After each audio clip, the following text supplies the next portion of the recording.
There's another story that I won't tell. I actually signed him 16 months ago, or I shook hands with his manager on a deal 16 months ago, but it didn't eventuate. But that's another story. But I've always rated him. Great to be back for another week of Six Tackles with Gus, brought to you by The Tab. Hope you're all well. Great to have your company again for another week as we look back on round 2 and ahead to round 3 on the schedule today. A lot of big name injuries across a number of clubs. How will that affect their performances this weekend? Welcome, Phil Gould. Matthew Thompson, how you doing? I'm excellent, thank you. Gee, it was a spectacular morning driving in here. Yeah, with the sunrise. Did you see the sun? It was best beautiful. time of the day. Best time of the day. Yeah. I see the sunrise most days. Do you? Yeah. Have you ever seen it shine brighter? No, never. Every day you wake up's a bonus. When you get to my age, it's not going to happen one day. I'm not going to wake up. Well, there's a jovial way to start Six Tackles with Gus this week. I'm closer to the end than I am the beginning, I can tell you. You know who's loving life? Who? The Bulldogs fans. Mike, didn't they celebrate on Sunday night? Yes, they are enthusiastic, to say the very least. They love a win. They love Belmore too. Yeah. Big crowd at Belmore. Plenty of noise, plenty of support. The whole area is buzzing at the moment. Even you can feel it every day you walk around Belmore. People are enthusiastic about their football team again, which is great. They've had a tough time. The ingenuity of the Bulldogs fans I quite enjoyed. There was a gentleman who did a DJ set out of a shopping trolley. They're very well organised. They're ready to party most of the time. And they had a nightclub pretty much on the street out the front of the Belmore Hotel, I noticed. Yes. It's becoming a big thing now. We don't have parties. We close down suburbs. Did you, the Belmore Hotel, is that sort of a legendary watering hole for Canterbury teams? Well, back in the day it was, yeah. Was it? Yeah, back in the day. Yeah, we, when I played back in the 80s, you trained Tuesday, Thursday nights and Saturday mornings because we were all working, Tuesday, Thursday night, Saturday morning. But when training was over, we all went up to the Belmore Hotel and had a few beers, after training. It was a very popular meeting place. The social life around football was extraordinary. Yes. Back in those days. Yes. Very special part of the game. Perhaps not so much anymore. Well, no, they're not allowed anymore. Yes, on the subject of that, isn't it great to see a little bit of that old school, working and playing back in the game? Because Taylor Lasalu from the Roosters, only a young lad, he's a bricklayer. Yep. And playing rugby league, playing first grade rugby league, and played in a winning team on the weekend, and then was back at work on the Saturday. I think I've spoken about this a lot, and it's a really good subject to get into about whether or not our players are too cocooned away from society by being full-time professional footballers, and how we prepare them for life after football. But certainly every year when the young fellas come into our program, and we'll start to have touch points with them around 14, 15 years of age, but they kind of come into the program around 16 years of age. And the first conversation they have every year is with me, and it's around, well, what's your plan B? What are you going to do if it doesn't work out with football? If you either fail at football or football fails you, or for any number of reasons your career doesn't go the way it thinks, what's plan B? And it's virtually we can't start plan A without plan B. Plan A might be to be an NRL footballer, but the chances of that are so small. I'm very honest with them about the percentages of those that start at that age that actually get through to be NRL players. And even if you're an NRL player, I then give them the facts on whether or not you think you're going to earn enough money to sustain you for the rest of your life. You're not. You're just not. So, not if you sign a $13 million contract. Well, yeah, you've got to look after it. But it's always no work, no study, no play. We make them work, we make them study. Hopefully we get them to finish school, then either into tertiary education, either into a trade or an apprenticeship or working. School and study is not for every kid. No. They need to work. So a lot of them are on apprenticeships or on the tools or out working in the community and doing different things. And it's not surprising every now and then that a young fella who's actually got a job finds his way up into the NRL top 17 for a game of football, and he's got to get some time off work to come to training, and he's got to, So I love that he was up working on the Saturday after playing on the Friday night. On Friday night footy around the country on 9. Yeah. He's up on the tools the next morning. One of my favourite stories was a young fellow at Penrith called Moses Leota, who has now turned out to be one of the best front rowers in the game. But when Moses was young, he nearly got dropped by the coach of the under-20s because he was always late for training. I think you've told us this. Always late for training. Like, not by much, just a few minutes, but he was always running to get to the change rooms as the team was running out to train. And the coach got very frustrated because they like to have their discipline and all that sort of thing. You know? And I said, well, why is he always 4 or 5 minutes late? Why is he always running in as the team's running out to train? And no one knew, so I went and asked him. And it was because the train didn't get into the station at Penrith, where he had to run from Penrith Station up to Penrith Park to train, because he was bricklaying down at St Mary's or Warrington or somewhere, and he was a brickies labourer. He was living in a caravan out the back of his auntie's place in Mount Druitt or somewhere. He was sending all his money home to his mother in New Zealand that he was making. He was keeping 6 bricklayers going, and he used to run in, and his hands would be bleeding. Like, his hands would be bleeding from all the bricklaying and labouring he was doing during the day. He'd get on a train, get to Penrith Station, run from Penrith Station all the way to Penrith Park to get ready for training. And the coach was blowing up because he was always a few minutes late. And I sat him down and I said, well, you know, like, bricklaying's pretty hard. It's going to be hard on your football. And he would come to training and he would train the house down. And I said, well, what would you like to do? And he said, I'd like to be a motor mechanic. And I rang John Dunn at Anlin Motors at Volvo, who was one of that's one of our sponsors. Lovely bloke, John Dunn, his family business up there. And I said, have you got any apprenticeships for motor mechanics? He said, I might have one shortly. I said, well, I've got a young bloke here who needs a job. I said, he's labouring and it's going to affect his football, et cetera, and labouring, there's not much future in that. And he said, no, send him down. So we sent him down. And he said, I'll get him started after Christmas. So he came down. So I rang up a month later and I said, how's that boy Moses Leota going? And he said, have you got any more of him? I said, why is that? And he said, well, I've given him a job washing our cars. Like, they wash all the cars that come in, they get serviced, all the cars. And he said, we've got the cleanest cars in Penrith. He said he washes every car 3 times every day. He said, absolutely outstanding. And I think one year he got the Rookie of the Year, or he got the Player of the Year in under-20s or something like that. And John Dunn come and presented at the presentation and told the story about his work ethic and what he was off the field. And that's great. No surprise that he's turned out to be the player he was. Yeah, but it's not unusual for young fellas that when they're getting their breakthrough have then got to make the decision, well, can I be a full... And they all want to be full-time footballers. Like, the whole process is wrong at the moment around full-time training and wages and all that sort of thing, because it's not good for a lot of them to be full-time, and we've got to make a better way. But... it's a quality story. I'm very big on it. I'm very big on the plan B. You've got to have a plan B. There is a exception to that. There is one prominent Australian sports person who openly says he never had a plan B. Brad Fittler. Steve Smith. All right. Yeah. Dropped out of school, says, I'm not interested in any of this. There's only one thing I want to do, that's play cricket for Australia. Brad Fittler, who was a child prodigy as a rugby league player, his ambition in life was to never work a day in his life. Tick. That was his ambition in life, to never work a day in his life. The irony with that is he's a hard worker. Freddie, well, dedicates his time to some great causes. I was just about to say, it was funny because he had an outstanding career and obviously was earning good money during his career, and he looked after his money. He had a very good manager in Wayne Beavis, and they sort of set him up well. And Brad Fittler was a good spender. Like, he liked a good holiday and he liked good things. Particularly with other people's money. Yeah. And he retired from playing, so we gave him a job at the Roosters doing something. I can't remember what it was. He was supposed to be selling corporate boxes. He was giving was he? He was giving them away or something. No one ever paid for anything at the Roosters. So he's anyway. He came to me about 6 months after retiring from football. He said, I'm going to have to get a job. I said, everyone has to get a job. He said, I'm running out of money.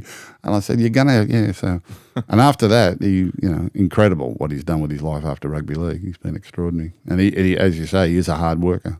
He's got a job at the NRL too, and I have no idea what he does. I don't even know what his title is. He's in Pathways. Right. He's in Pathways. But he does a lot of community stuff, a lot of charity stuff, a lot of stuff he doesn't get paid for too. Oh, yeah. Well, he's just come back from his bike ride. Yeah, there's a lot of things people don't know about Brad Fittler, but an extraordinary human being. And another kid who came from very humble beginnings, and rugby league changed his life. There's some great success stories out of our game. Dear, oh dear, oh. I reckon I saw one of the great front row performances on Sunday, which prompts me to ask you if Terrell May will play for New South Wales this year. Well, he's every chance of playing for New South Wales. What he's done in the first couple of weeks, and even what he did last year, and whilst for a lot of people Terrell May's a late maturer, he's producing Origin-like benchmarks in his game. One of the things we noticed about him a couple of years ago when he was playing New South Wales Cup, I think he went through nearly 3/4 of a season without one missed tackle being recorded against him. He hasn't missed a tackle this year. Yeah. He's got brilliant defensive technique and not even ineffective tackles. Where you tackle someone and they unload the ball, you might be deemed as an ineffective tackle because you haven't stopped the ball. Statisticians are funny people, but he's got extraordinary statistics and he's got a great constitution for hard work. He's a late maturing player. I knew Terrell when he was a young fella in the program out at Panthers, and he obviously had his brothers there as well. But Terrell probably wasn't as dedicated in the early years as a lot of the other players, and slipped through the cracks a little bit. And he's had to find his way back the hard way. But there is an inner determination with him now about proving how good he can be, and he's got the best football in front of him. It was a good pick up there by the West Tigers. He's an individual. He's a different sort of kid, and he doesn't mind telling you he is. But the game's littered with. He's very determined. He's a very determined. Well, it'd be boring if they were all the same. I tell a lie. You don't want cookie cutter approach to life. I tell a lie. He missed one tackle. He made 43, missed one. And he played 64 minutes. Well, they were talking about whether they were going to have the 20-minute drinks break on Sunday. Heat. It was so hot. In the heat. And ran for nearly 180 metres. They're the baseline and stats could have kept going. He could have kept going. Yeah, could have kept going. Yeah, he was... I'm trying to think which era he was in. How old is he now? 20...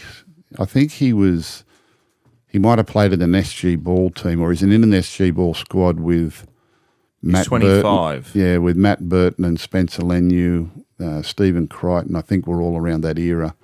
And Terrell wasn't making the side every week. I think he played from the bench a few times, but he wasn't making the 17 every week. Then I sort of moved from Panthers after that, and he dropped out of the program. I don't know where he went, but he came back. He went and played some... Didn't he stop playing? Yeah, he did stop playing for a few years. Yeah. And wasn't he like 30 kilos overweight or something? Did I read he ballooned out to a big weight, yeah.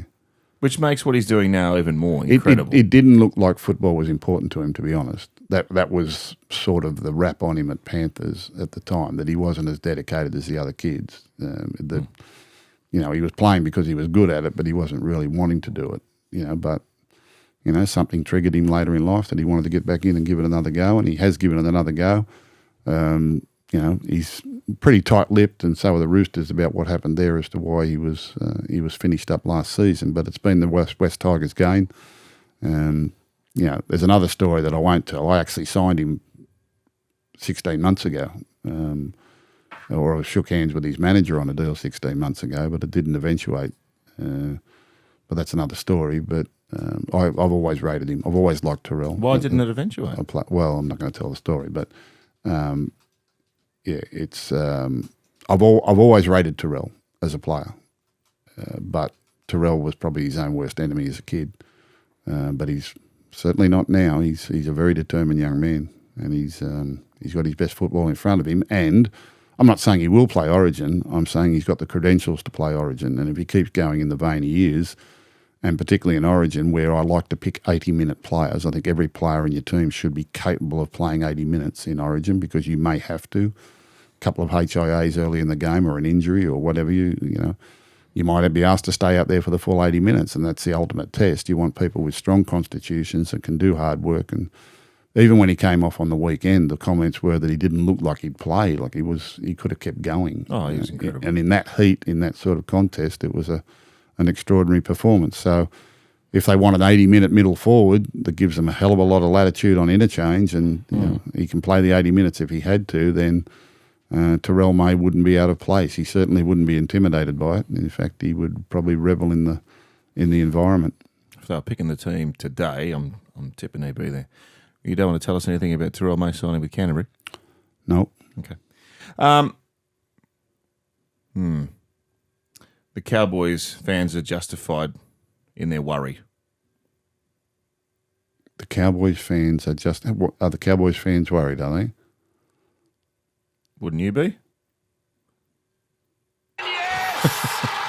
Well, yeah, it's concerning. There are a couple of performances so far this year. I don't think it's any cause for panic at the moment. We're only 2 games in, and there's certainly some talent in the club.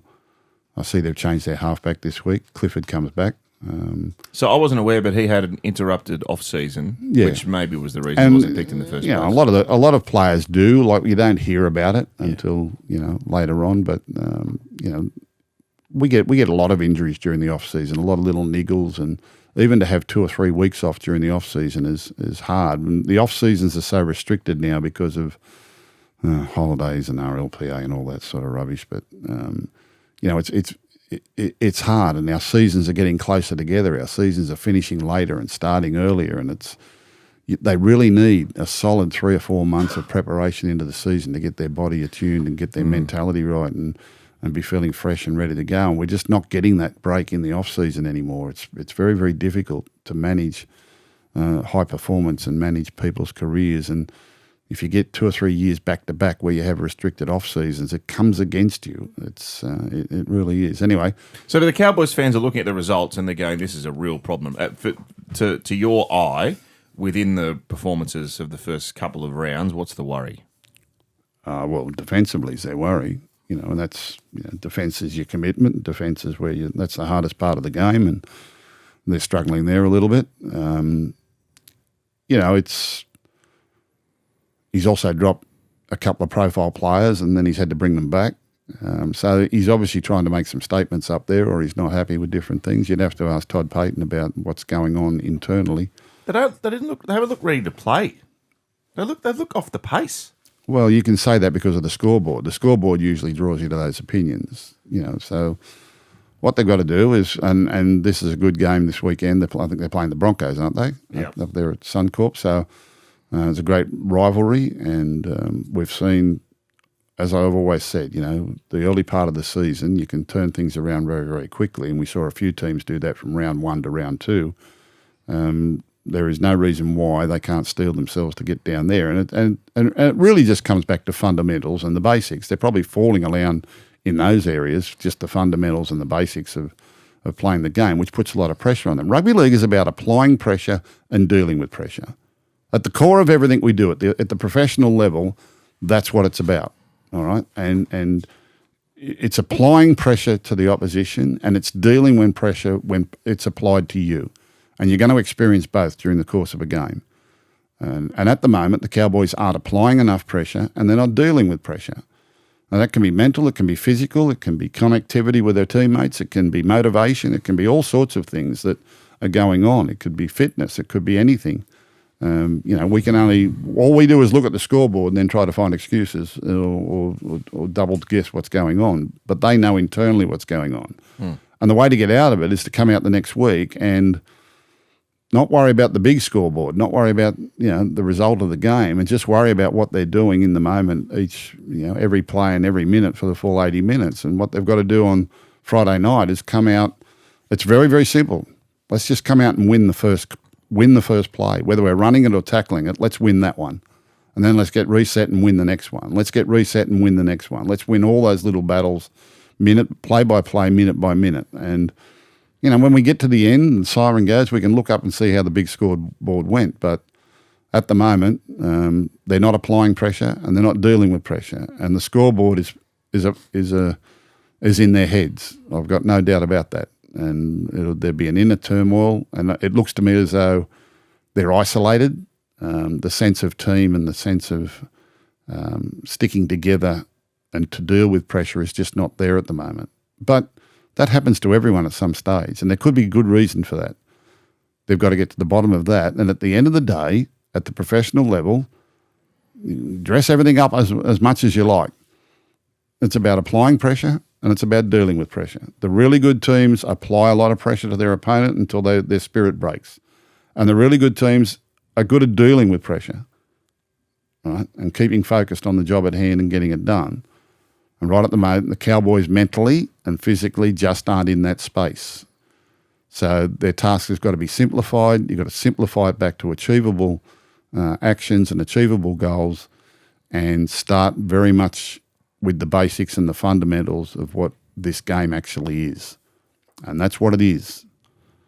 Everything else, the strategies and all that sort of thing, it's about applying pressure and about dealing with pressure. And if you're not applying pressure to your opposition, if you're not constantly building pressure on them, you can't get it done. If you can't deal with pressure when it's applied to you, it's not going to happen. So they need to deal with that straight away. That's, from the outside looking in, that's where I would start. That's what I see as the problem. And there's a lot that goes into that. It's not just simple as doing that, but there is a mentality there that they need to reach as a collective, as a group. Not one person's going to do this, not a selection's going to do this. You can't solve it in the selection room. You can only solve it in the connectivity of your players. It's a team game. We need to be as a team, and we need to be able to apply pressure, and we need to be able to deal with pressure. Cowboys just aren't doing that at the moment. That doesn't mean they're not capable of it. They're very capable of it. We've seen that before. So they need to get the mentality back to the fundamentals and the basics. And the basics of professional sport are, to me, those two things. Tal Malolo's back. But you mentioned the axing of Nana in particular. Gone for a week and recalled. The big call axing your international back rower early in the season, but only for a week, then bringing him back straight away.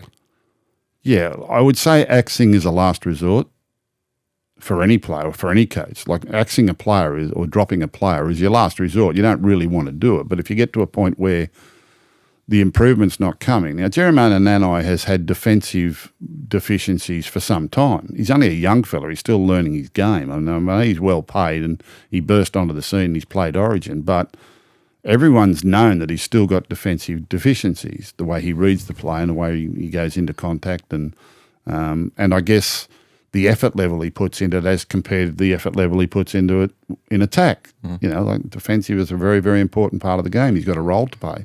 His communication, his positioning, how he moves in defence. So there's all sorts of things they've got to learn at the professional level.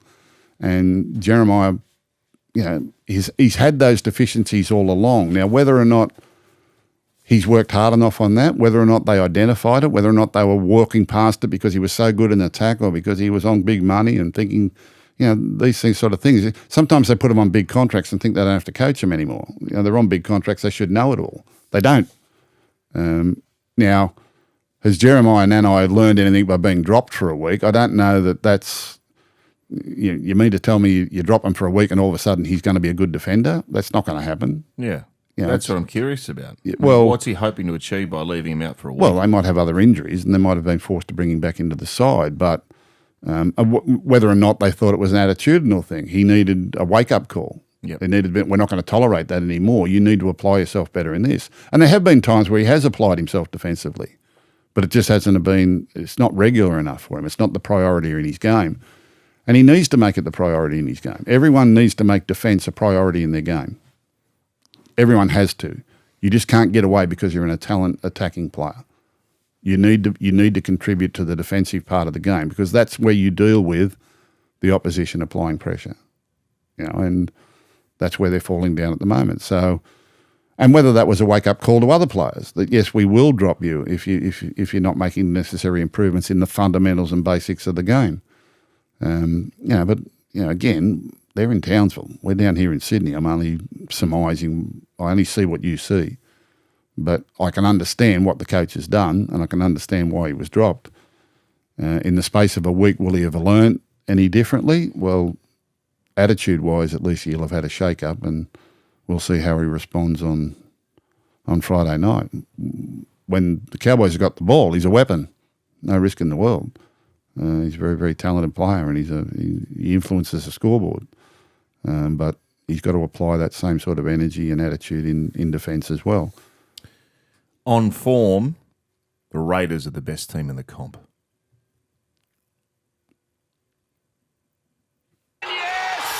Well, yeah, it's a funny question. We're 2 rounds in, for God's sake.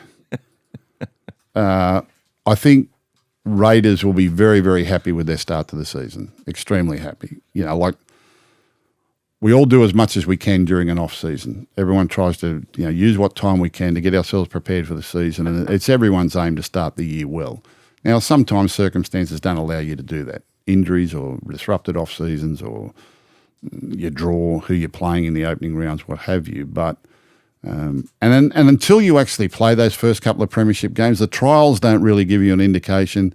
Until you play those first couple of premiership games, you're not really sure how it's going to go. Honestly, there is always that little bit of nervousness as the season starts as to whether or not we've done enough. But you said a couple of weeks ago when you bumped into Ricky in Vegas, he said, "Oh, we'll win this." Yeah, he knew. He was really confident. Yeah, and you could tell that had a good off season. I was actually at the UFC centre where they were going to do their weights and recovery, and he and there was Tarpanay, what's his name? Joseph Tarpanay and Papali'i and a few of the boys.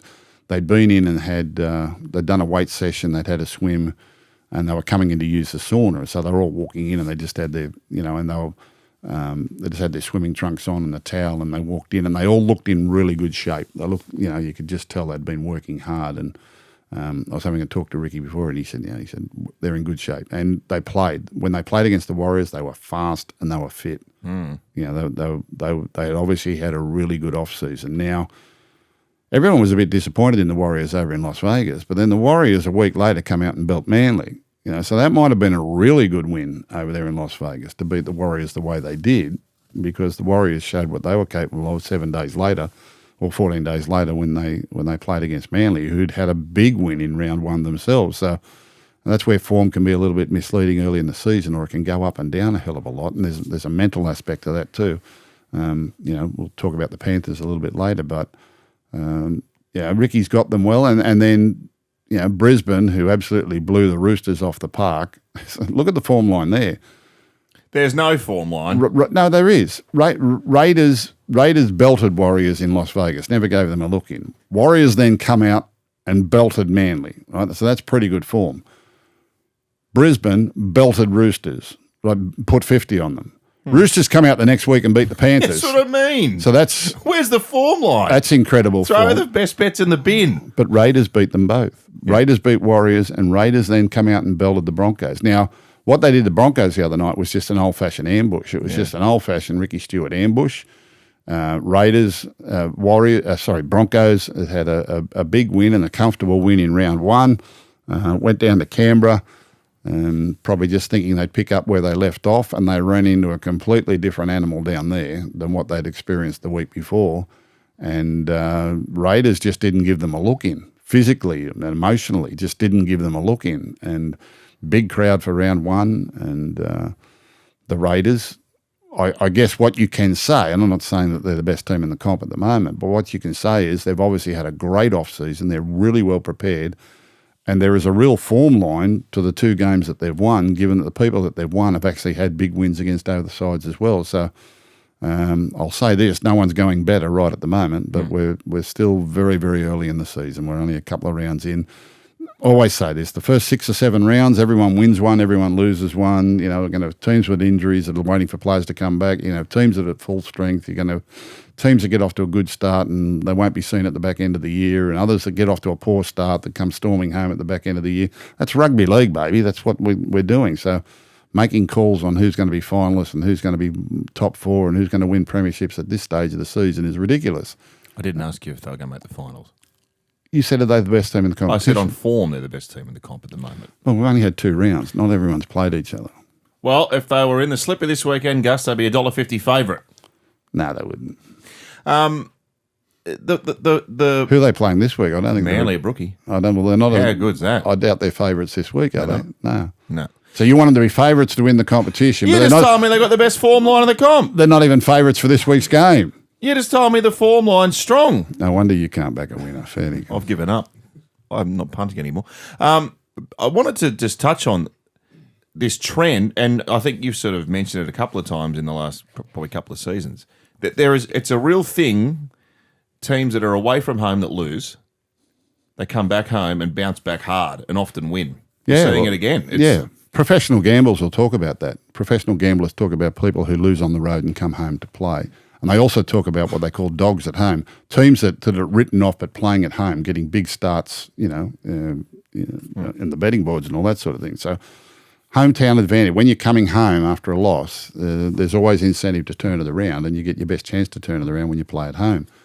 Raiders had a big win in Las Vegas. Like, they really handled it well. A couple of boys got themselves in a bit of strife, and they had a big good time. Good luck to them. But the Warriors obviously lost, but came home to New Zealand and beat Manly. Yeah, well, that's the same thing. Talked about. Yeah, they were on the road and didn't handle the Vegas experience all that well. Mind you, they may well have been beaten by a very good team.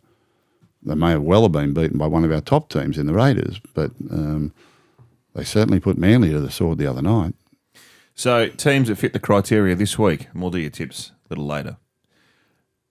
Bronco, go home, play Cowboy, where they're they're unbackable favourites. Dolphins back home. Mm-hmm. Need a win. Titans from Belmore back home. And, Manly and Parramatta were at home last week and lost, but they're up against the Bulldogs on Sunday. So there's something to be discovered there. That's only one factor, Matthew. Mm. There are many, many factors that go into winning and losing. Many, many, many factors. You can't boil it down to just one factor. No doubt. But that is, you need to emotionally take into account teams that disappoint on the road and then come back home, particularly if they're renowned as good home teams, which some are better at home than others. Some have a real home ground advantage, others don't. Mm-hmm. The teams that play in big stadiums don't necessarily have a home ground advantage, I've found over the years. Combank's a good example of that, I reckon. Yeah, Combank, Allianz, Homebush. The bigger stadiums, it's not really a home ground advantage for them. Whereas, the ones that play out of suburban grounds or in different cities or regional areas, there is an edge there in playing at home. No risk in the world. If you were coaching Manly this week, would you play Turbo? Well, if he's fit, I would.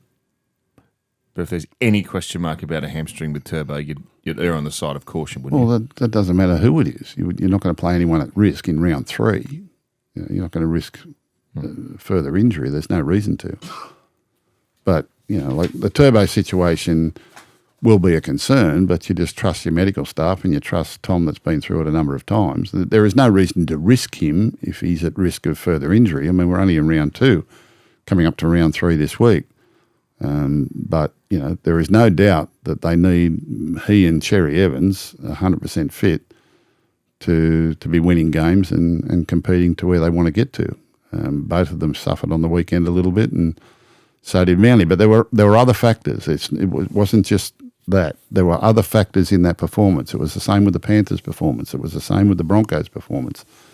There is. We'll talk about it a little bit later, just about how big attitude and controlling your attitude plays in rugby league, particularly at the professional level, and how you conduct yourself and how you deal with pressure and the way the game goes. And a few teams let themselves down, but they're not the first. They won't be the last. What's gambling really costing you? For free and confidential support, call the number on the screen or visit the website.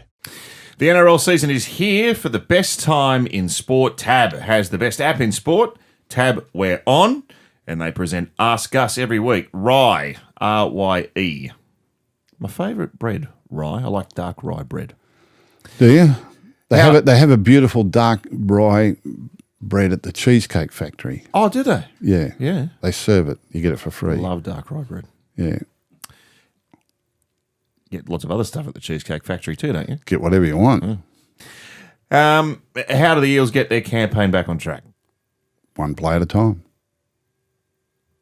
One play at a time. Fundamentals and basics. Like you start at the beginning, and then it'll happen. Like I'm telling you. After 6 or 7 weeks, everyone's going to win one. Everyone's going to lose one. And then you get your season underway. They just need a little bit of confidence, and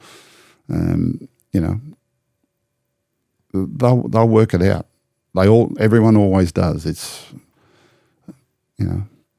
I was fascinated to see the New South Wales Cup team for Parramatta at the weekend. Madison and Cartwright are in it.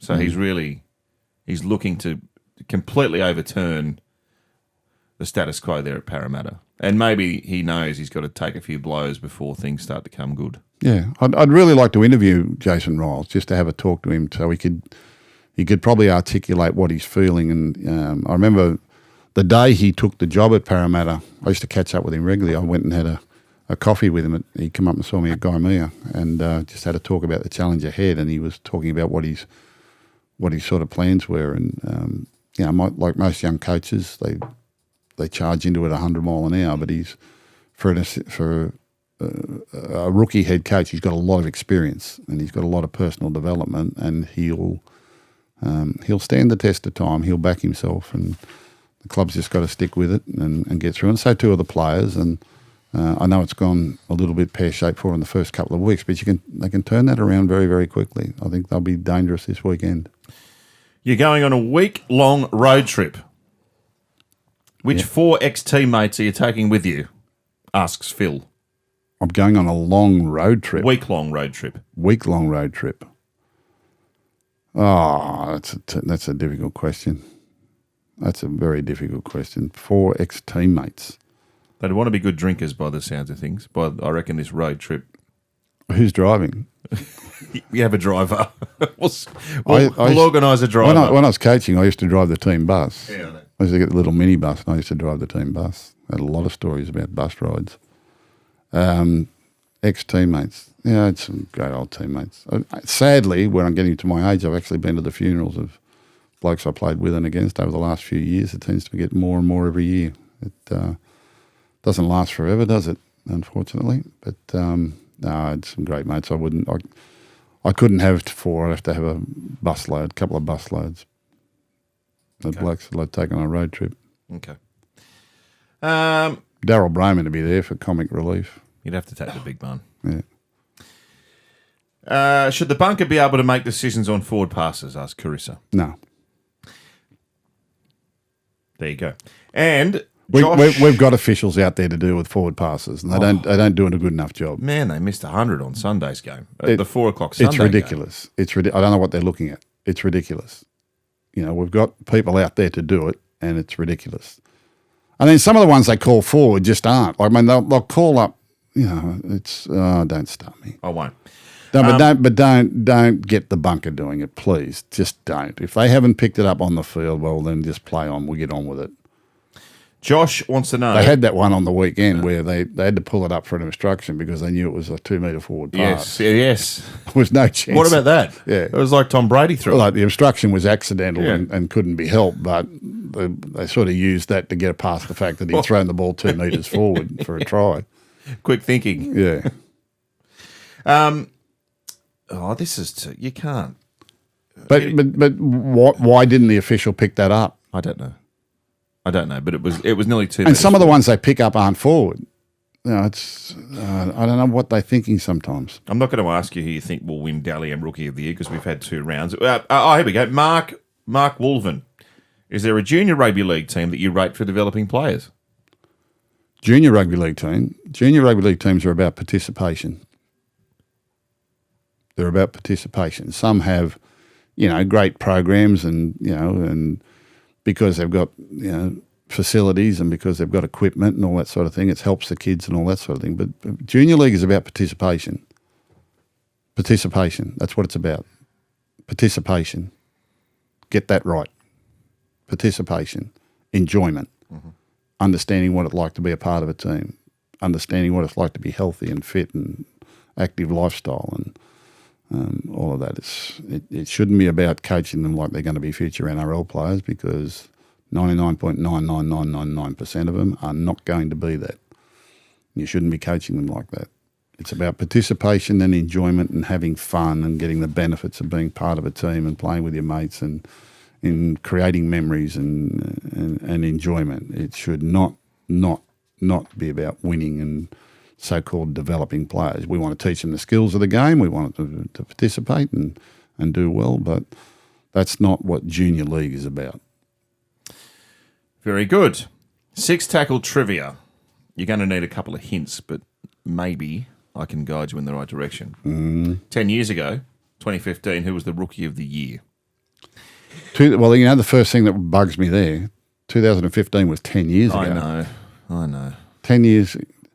They came in the other day with a contract for me to sign for a kid that was born in 2010. Born in 2010. Yeah. I'm thinking, my God, getting old. 2010. Made me very depressed. My youngest child was born in 2008. In fact, my eldest child was born in 2007, and he's about to turn... Is that right? He's about to turn 18. So Daly Cherry, is he the only player left in the game that was born in the 80s?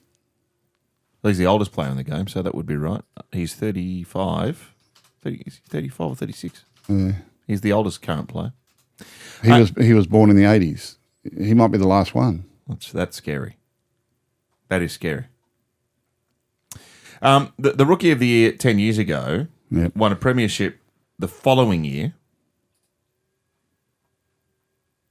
So who do you want? The Rookie of the Year in what year? 2015. 2015. He won a premiership the year after that, and he's currently playing with the West Tigers. I think A break? I need some thinking music. Some thinking music for Gus, and I think he'll get this. I think he'll get this. Fans always ask, Loza, what was the best era of league? And I tell them, nothing beats the line-breaking, flick-passing, goose-stepping, Vegas flying, turbo try-scoring, origin drought-breaking, simply the best era of footy we're in right now. And with more market stats and insights, it's easy to enjoy the best era in footy with the best app in footy. Tab. We're on. What's gambling really costing you? For free and confidential support, visit gamblinghelponline.org.au. The Rookie of the Year from 2015. He's been a great player. You've made it too easy with the clues now. Have I? 2000, if he won a premiership the next year is 2016, so that was Cronulla Sharks. Correct. Who in the Cronulla Sharks is playing now? Who with? West Tigers. West Tigers. Cronulla Sharks to West Tigers. Old senior player, Jack Bird. Ah, well done. Well done. Jack Bird. If you'd have asked me who got the Rookie of the Year in 2015, I wouldn't have had a clue. I know. But the clues gave it away. Okay, let's get into our preview for this week. Round 3, thanks to Tab. And we kick off in spectacular fashion. Amy Park, Melbourne v Penrith. Grand final rematch. Obviously, Penrith have a big blow with Dylan Edwards 2 to 3 weeks because of that groin problem. So Dane Laurie's going to come in and play fullback. Isaiah Papali'i returns from a hip injury that kept him out of round 2. Blaze Talangi's 18th man. Brad Schneider has come onto the bench, I should say, with Dane Laurie coming into the starting team. And Melbourne, as Ivan Cleary said yesterday, Gus looks stronger than the team that were beaten in the grand final last year, and they may well get Nelson Asafa-Solomona back, who I'm told by my spies up on the Sunshine Coast was far too good for them, playing for the Sunshine Coast Falcons at the weekend. I think he was facing a hip drop tackle up there, was he, in the Queensland Cup? Was there any judiciary matter he had to, or he has to deal with? Yes, so he has been charged with that hip drop tackle, but I'm not sure about a judiciary, etc. But he's in 22 anyway, so perhaps he's been selected pending availability. Well, I'm sure if he's available, they'll play him. I'm sure he'll make his way into the 17. And, their first performance against the Parramatta Eels, I mean, their first half was extraordinary. They led Parramatta 46-6 at half time, but they were beaten in the second half as well on that day. And then they have a fortnight break leading into this game. Panthers, funny game the other night against... Funny game against the Roosters, wasn't it? It's incredible how the mental side of the game can sometimes just jump up and grab you without you even knowing it.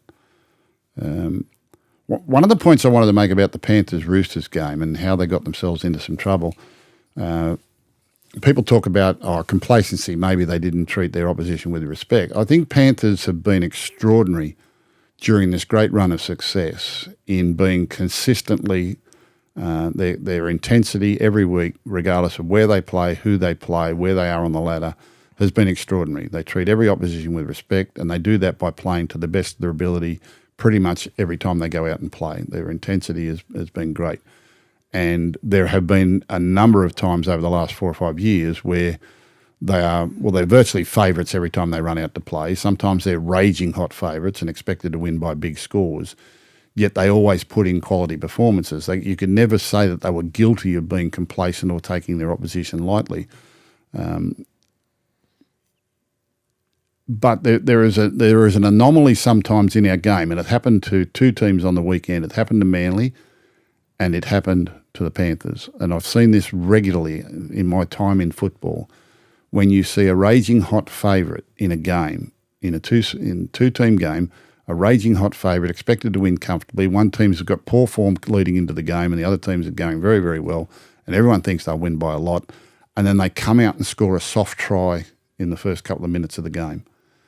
Now, what happened to Penrith the other night was they're playing a team that had conceded 50 points the previous week in the Roosters, that everyone was writing them off, and they had all these rookies playing in the game, and they had these star players that were out injured, and, Radley wasn't there, and Collins wasn't there, and Lenu wasn't there, and all these players and all these kids are coming through, and, they're pulling kids out of the lower grades and, to come in and play. And I think Penrith would have started with they're very, very good at starting with all good intention and carrying on the quality of their game. But when Paul Alamonte just got the ball and strolled through the middle of their forwards pack untouched to score under the post, there was kind of that, it'll be right.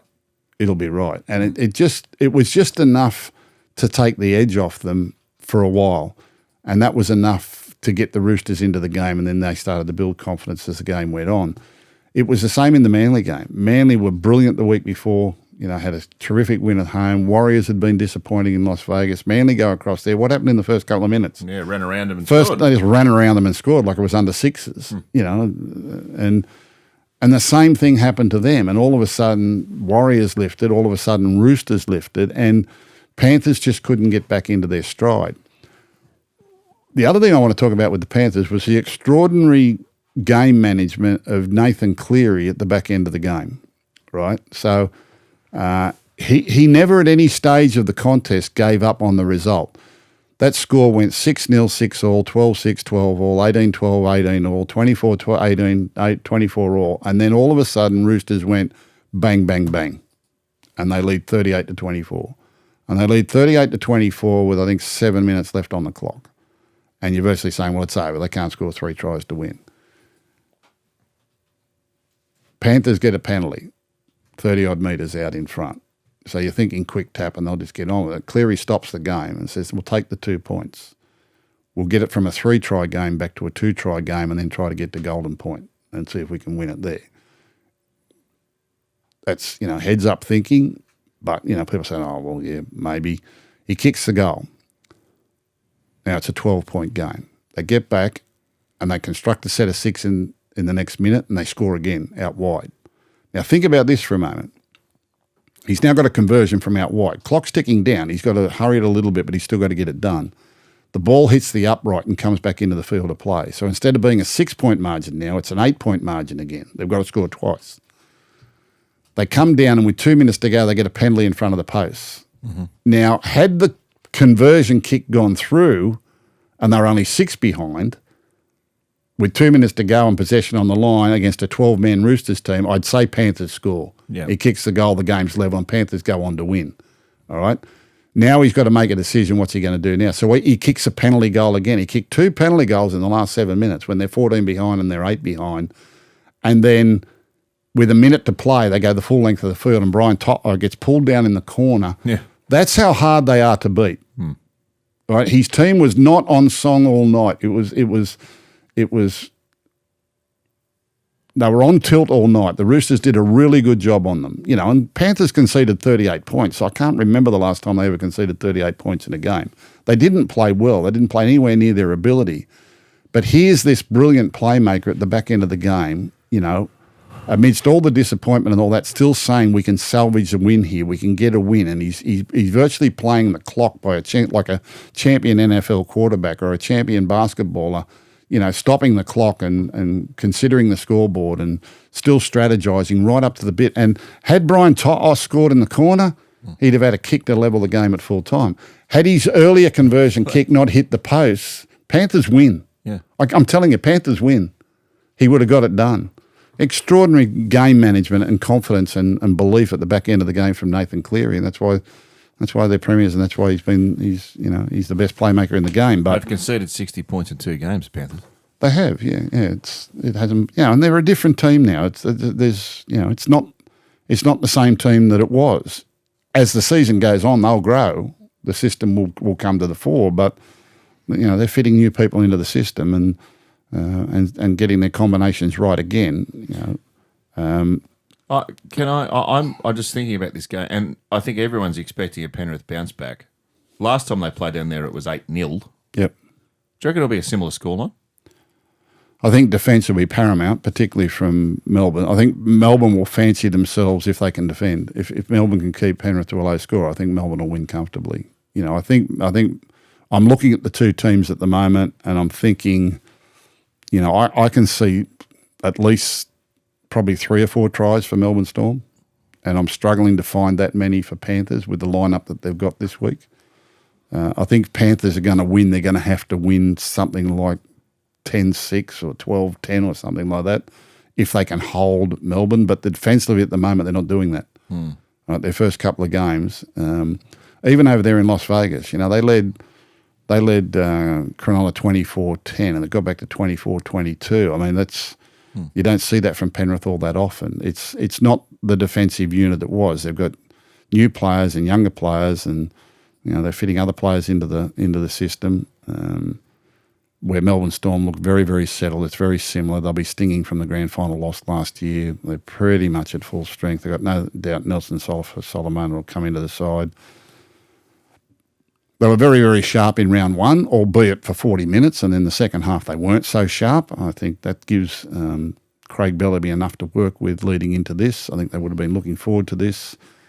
I find it very hard to make a case that Panthers can actually win this, other than the fact that football is a funny game and teams can bounce back very, very quickly. I think it'll be extremely willing early. It'll take a while for either team to get the ascendancy, but I think that team will be the Storm on this occasion.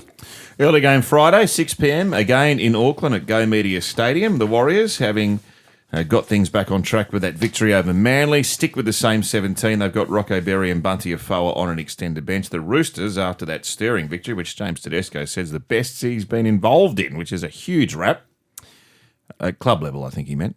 They get 3 big ins. Collins, Lenu back from suspension for his first game of the year, and Victor Radley all come into the lineup. Can they go over there and do it again?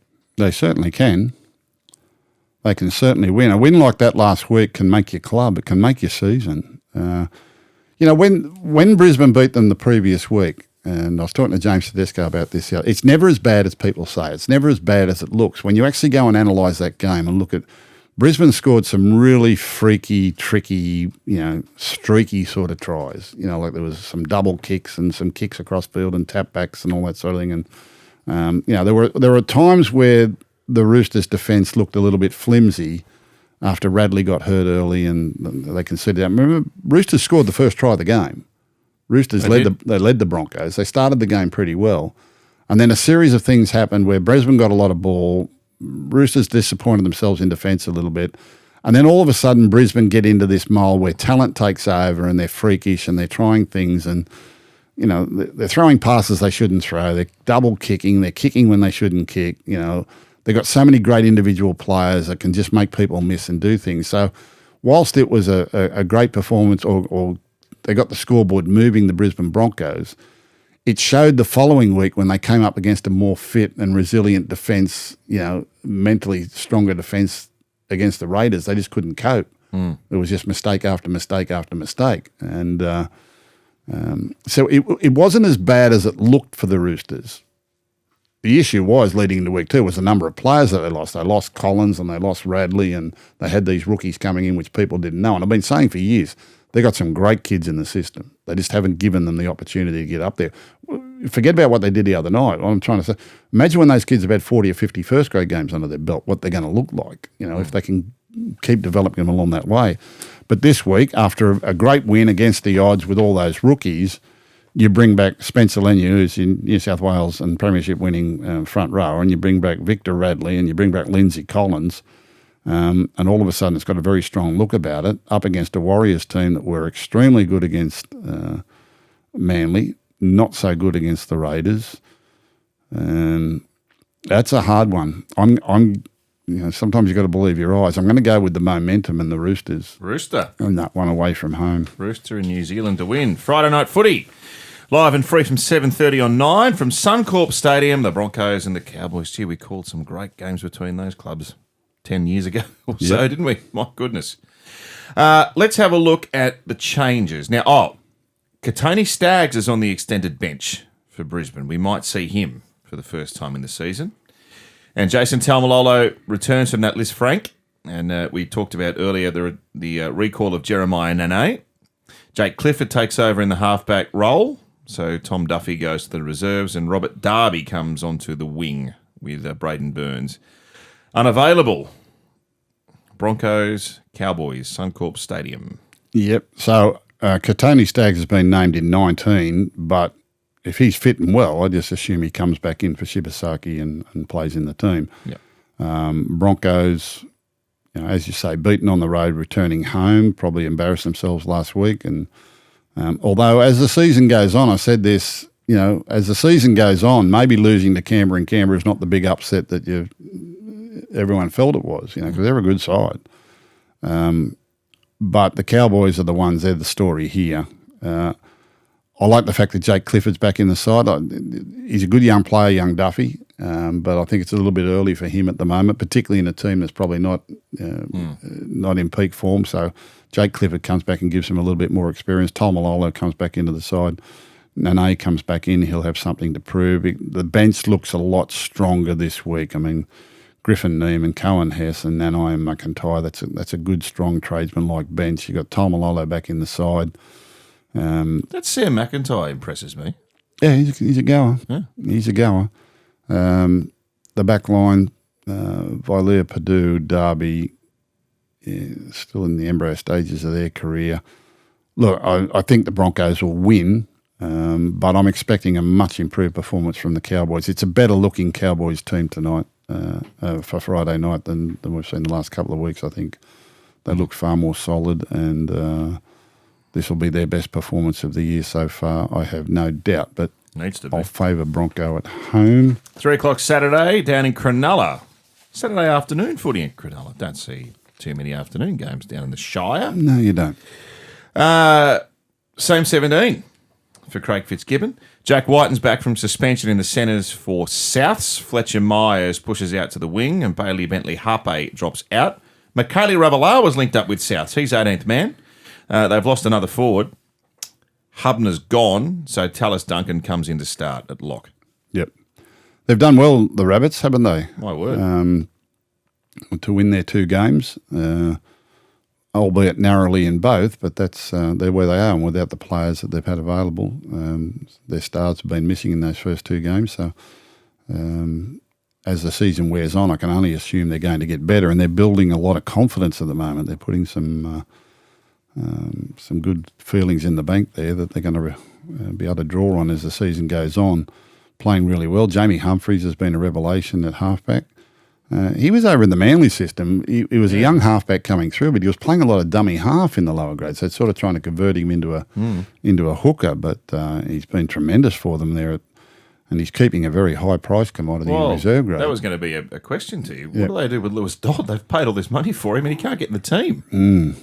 Yeah, well, the way Jamie Humphries is going, it's hard to see him getting in the team at this stage. Even Jaden Sullivan is number 14. Jaden can play dummy half, of course. He can probably play a couple of positions, and Jaden Sullivan has come to them on loan for this year. Is he on loan? He goes back to the West Tigers. He's supposed to go back to West Tigers at the end of the season. Yeah, he's only there for 1 year. Not on loan, they're paying him, but he's there for 1 year. We don't do loans, do we? No, we should, but we don't. They allowed it during COVID. I don't think it was, yes. But you can negotiate to get a player for a while if you need troops. They've done really well, South, but they're playing a genuine top 4 side here. I think the Sharks have they're getting better. they're just getting better. Every year they're incrementally getting better. Craig Fitzgibbon and his coaches are doing a wonderful job down there. So too is the team. At home, 3 o'clock on a Saturday afternoon. Down in the Bermuda Triangle, I'm going to tip Shark to beat Rabbit. Geez, Northies will be going off Saturday night. 3 o'clock game at home. And all day Sunday. They'll be ripping and tearing. Now, this is, for my eye, one of the more intriguing matchups of the weekend. Dolphin Tiger, 5:30 p.m. Saturday. It's at Dolphin Oval. Can the Dolphins fire a shot? Yeah. Same 17. But Jack Bostock, who was Rookie of the Year last year, and Kilikefu Fine-Fuiaki have been named on the extended bench, so they may come in. Yep. But we saw the Tigers hit their straps against Parramatta at the weekend. They've got to go on the road and get the job done against the Dolphins, who are winless, but get their first home game. Yes, well, we exclusively tipped the West Tigers will make the 8 this year. And to do that, these are the types of games that you need to win. It's not just the 2 points you get, but you take 2 points away from another team that's probably at a similar level to you in the Dolphins. The Dolphin haven't really put their best foot forward so far this season. They haven't looked as sharp or as dangerous in attack as they have in previous years. But it's still a good-looking team at home.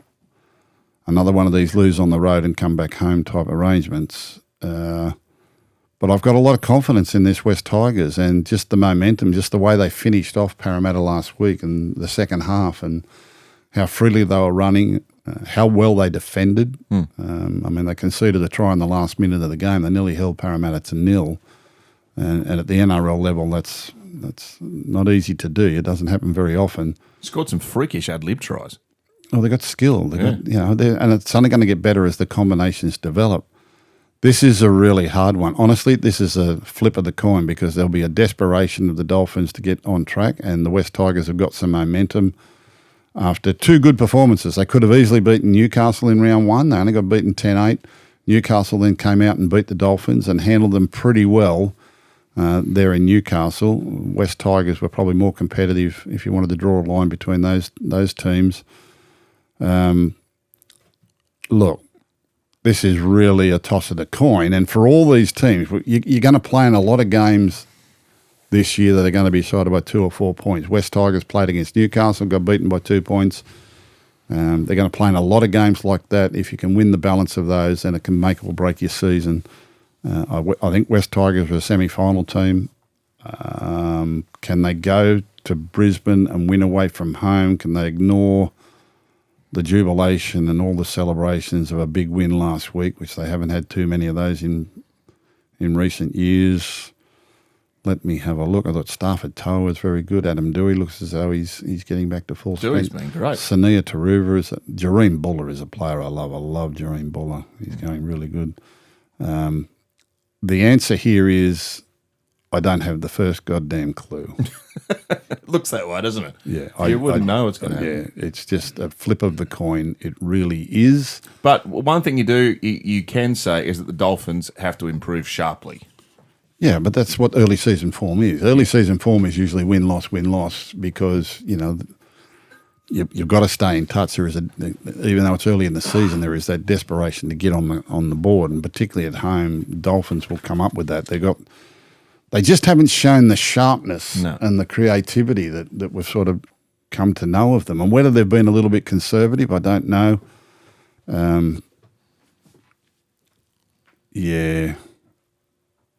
Terrell May, Fanua Poli, Alex Twal, Seyfarth. So,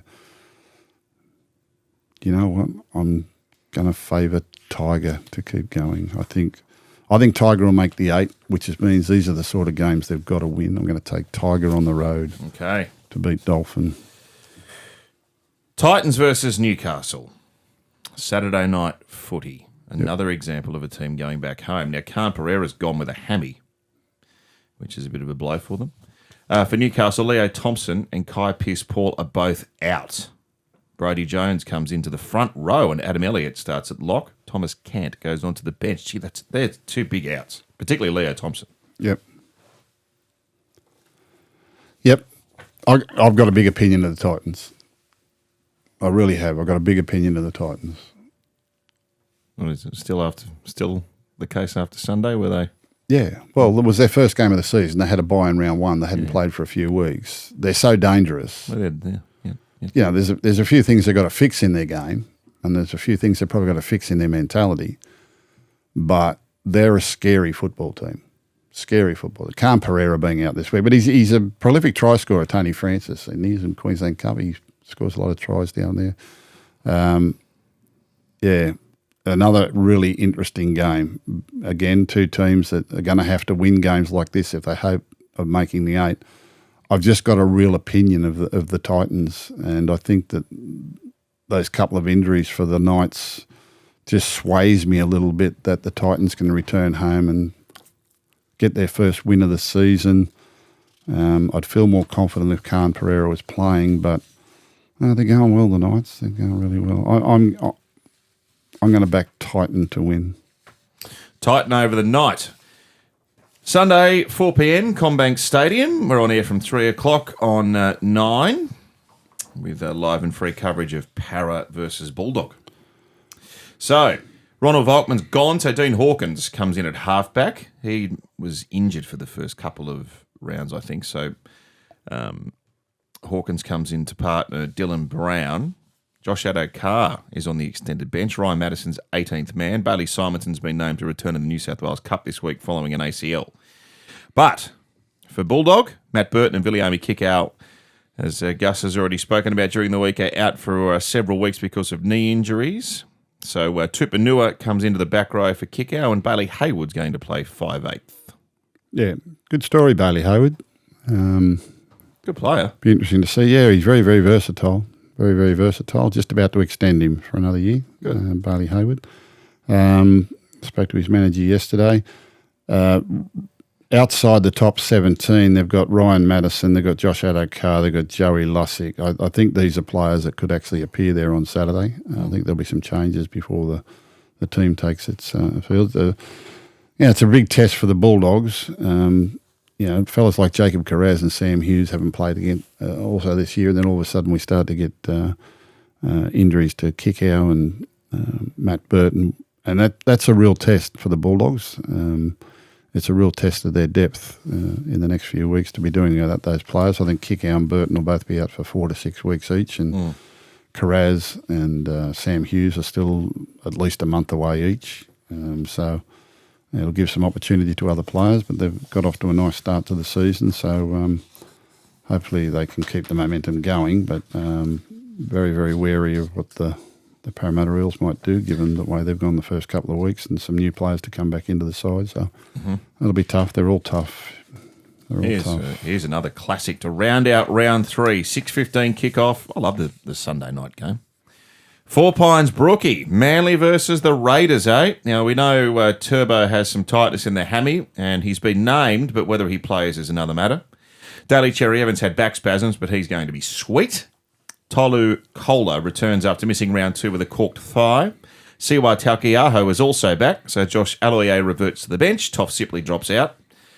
Xavier Savage is back from a 1-game suspension and takes over from Albert Hopewati on the wing. They've lost Zach Hosking, who is a good player, but Morgan Smithies comes in to the lineup, and they've kept the young Englishman Matt Nicholson in the starting team after he scored 2 tries against the Broncos. Yeah, good young player, Matty Nicholson, out from the UK. They've had some success with UK players over the years, haven't they? They beat the Broncos without Tarpane too, by the way, and he's missing again this week. Yep. So it makes the win even more meritorious. It does. And you sometimes, if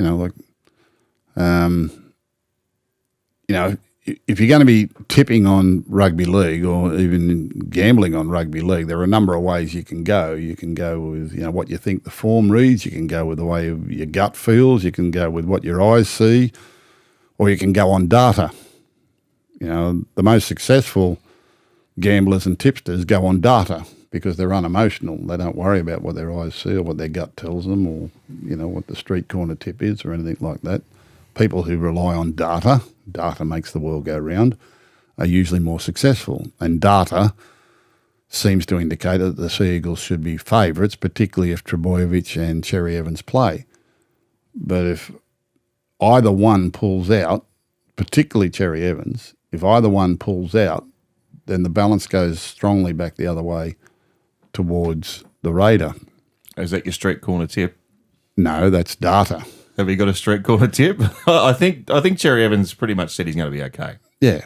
But by the same token, back spasms can come at you at any time. It can feel all right and come against you. And, Tell me about it. yeah, look, this is so difficult. So difficult. You've got to weigh it up with Manly's first game. Let's go back and look at that. They were so dominant. They had 80% of possession in the early part of the game. They blew the Cowboys off the park. But then does that form look all that good the way the Cowboys played the following week? Where the Raiders, their form is extraordinary. They belted the Warriors, who belted Manly.